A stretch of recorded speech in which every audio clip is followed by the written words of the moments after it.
selamat sore sahabat literasiku semuanya. Jumpa lagi dengan saya Kak Lia Uma.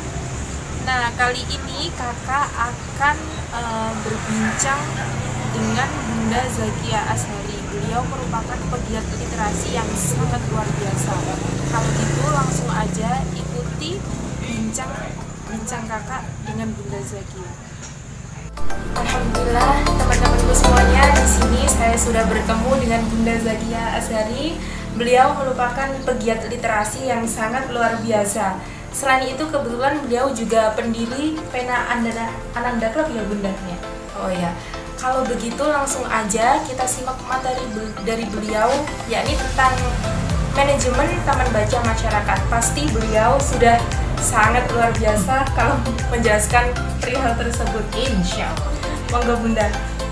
Ya. Untuk yang pertama, bagaimana cara memanajemen sumber daya manusia untuk mengolah taman baca masyarakat ini? Ya. Selamat sore semua pegiat literasi seluruh Nusantara. Nah, menjawab pertanyaan yang pertama tadi terkait dengan mengelola sumber daya manusianya ya.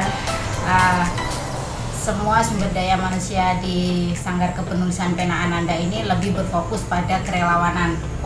Jadi pengelolanya itu adalah para relawan, karena kegiatan utama kita itu adalah kegiatan sosial.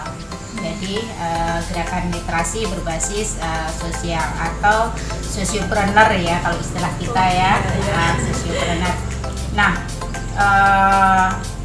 kawan-kawan relawan ini memang kita kasih kualifikasi tertentu, karena memang kegiatan-kegiatan kita berhubungan dengan anak-anak, berhubungan dengan orang tua, sehingga beberapa keterampilan dasar itu memang harus dimiliki. Selain keterampilan utama yaitu keminatan di dalam membaca, menguasai konten buku, dan kemudian bisa berkomunikasi tentunya gitu. Dan kami juga berharap kawan-kawan yang bergabung menjadi relawan juga bisa menulis untuk selain mendokumentasikan proses gerakan literasi bersama dengan Pena Ananda, juga bisa memberikan spirit bagi anak-anak dan bagi orang tua untuk menulis. Lantas untuk relawan itu kan tidak semua orang kan bisa Bunda ya.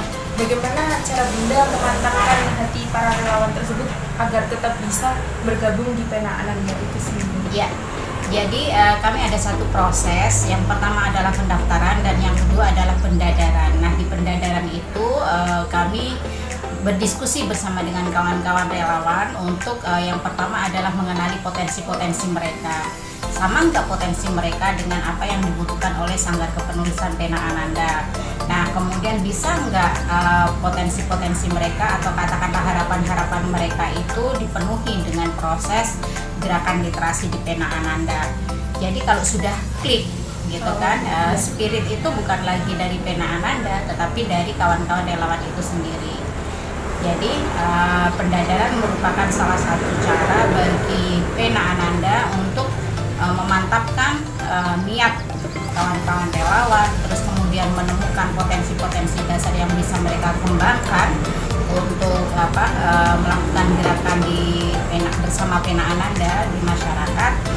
Baru kemudian kita berbicara tentang program, berbicara tentang kegiatan setelah semuanya itu klik.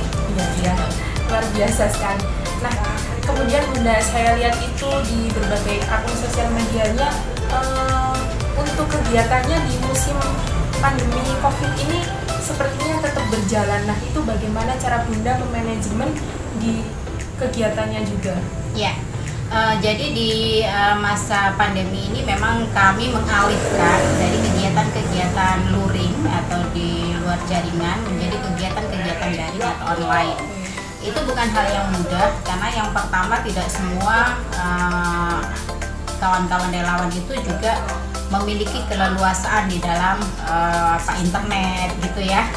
Mungkin waktunya lebih leluasa, tetapi sumber daya yang lainnya itu mungkin juga terbatas, apalagi mayoritas kawan-kawan relawan itu masih mahasiswa, jadi apa itu namanya, kuota itu mungkin habis untuk kuliah ya gitu. Nah tetapi ada beberapa kawan relawan, jadi di antara kawan-kawan relawan ini yang memang memiliki sumber daya yang resource yang cukup, itu menghandle atau katakanlah mengambil alih gitu ya, mengambil alih dari kegiatan-kegiatan daring. Nah, ada kegiatan yang memang bisa kita kemas di dalam daring, tapi tidak semua kegiatan bisa kita kemas di dalam daring. Jadi misalnya ambil contoh aja kegiatan kami yang membaca nyaring pada pasien-pasien di rumah sakit gitu ya, itu tidak bisa kita lakukan. Tidak mungkin ya, kemudian ada perawat, kemudian Adek, ayo kita lihat kakak sedang membacakan buku, kan nggak mungkin gitu, sehingga itu yang tidak bisa kita lakukan. Tetapi kegiatan misalnya membacakan buku secara daring itu tetap dilakukan oleh kawan-kawan, termasuk penelitian, termasuk kegiatan-kegiatan lain, itu masih banyak yang bisa kita lakukan. Kemudian Bunda, kan semua relawan itu kan langsung ke anaknya, maksudnya bimbingannya itu langsung ke anaknya atau melewati orang tuanya? Iya, jadi kegiatan kita yang utama itu adalah tujuannya memang targetnya sebetulnya memang pada anak-anak, tujuan utamanya pada anak-anak. Tetapi kita tidak bisa melepaskan peran orang tua. Justru kita berharap bahwa kegiatan literasi ini menguatkan bonding antara orang tua dan anak, gitu. Sehingga kita tidak ingin memisahkan antara ini untuk orang tua, ini untuk anak. Pada sesi-sesi tertentu memang kita pisahkan, tetapi secara mayoritas, secara keseluruhan kita selalu melibatkan orang tua di dalam pendampingan anak-anak dan melibatkan anak-anak pada pendampingan orang tua.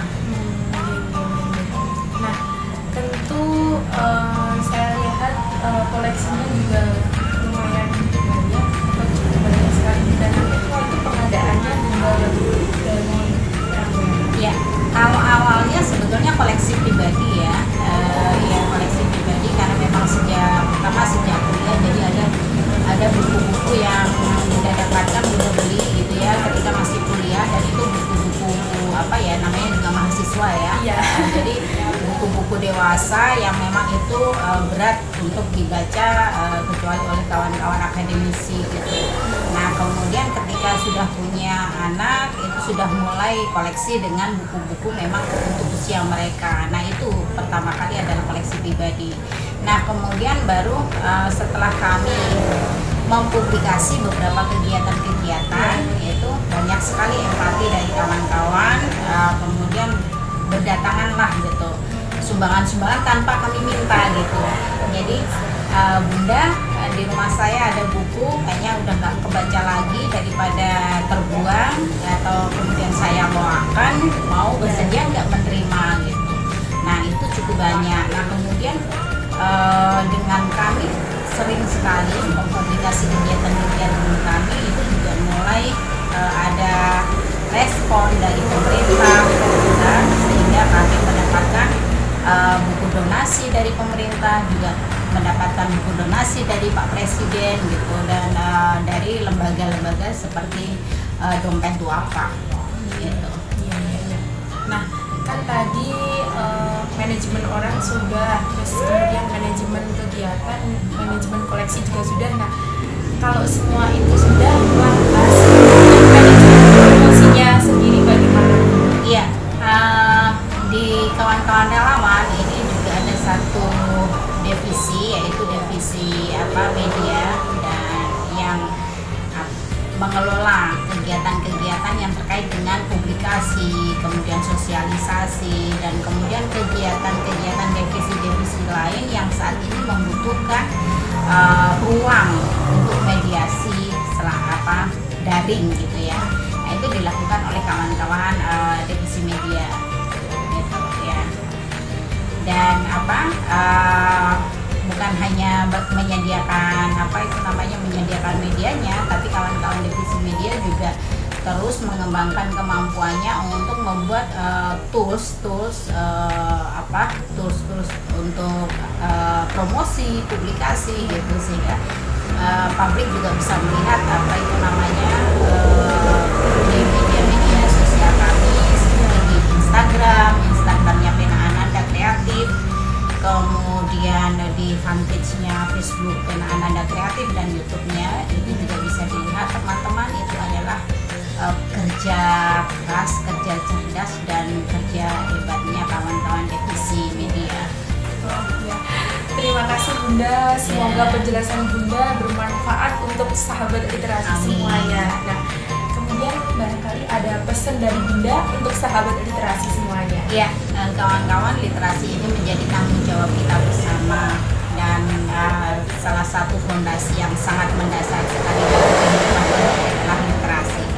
Literasi adalah kemampuan untuk melek, untuk mandiri, untuk menemukan dirinya sendiri, dan untuk menemukan potensi-potensinya sehingga dia bisa bermanfaat untuk sekelilingnya. Dan literasi ini adalah tanggung jawab kita bersama, tanggung jawab para orang tua, tanggung jawab pemerintah, tanggung jawab dunia industri, tanggung jawab media, tanggung jawab kita semua tanpa kecuali. Maka tentu saja saya berharap kita tidak abai meski sekecil apapun. Terima kasih Bunda. Terima kasih kembali. Tetap semangat.